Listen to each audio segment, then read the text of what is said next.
Мы будем стремиться к демилитаризации и денацификации Украины.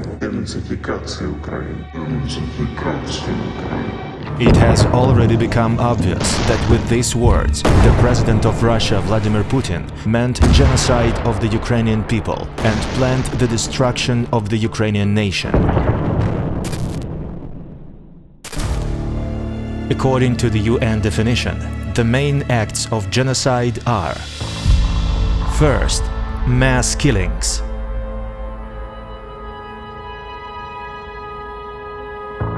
In the cities of Bucha, Irpin, Borodyanka, Hostomel, Vorzal, Trostanets, and others which were occupied by Russian soldiers, almost all the civilians were killed. Before the mass executions, elder people, women and even children had their hands tied.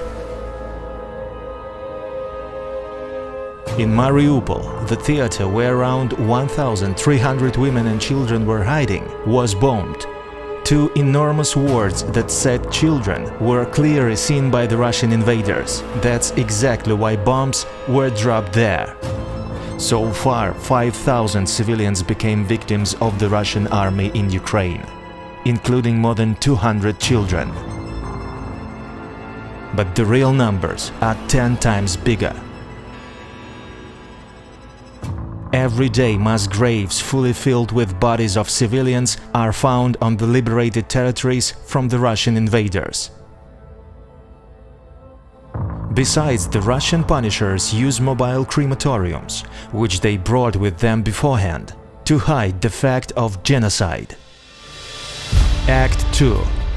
The causing of serious physical and psychological damage. In occupied cities, Russian soldiers arrange special torturing places, where they starve and freeze, beat up and maim civilians. In Bucha, they cut out chicks. In Irpin, they burn swastikas on bodies. They purposely killed parents in front of their children. Raping women and girls in front of their relatives is especially popular.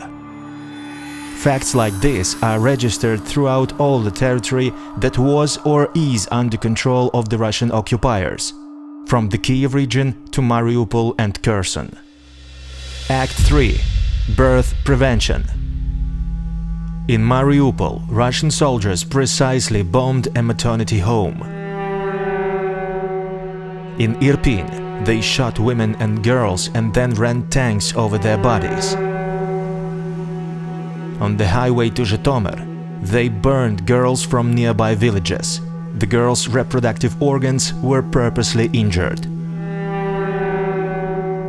According to the words of eyewitnesses, the raping of women was followed by the words, "Now Russian children will be born," and murders so that Ukrainians won't be born no more. Act 4. Kidnapping of children. In cities that are controlled by the Russian army, children are taken away from their parents. Orphanages, boarding schools and pediatric hospitals are captured. Thousands of minors are being taken in an unknown direction. Act 5. Forced relocation.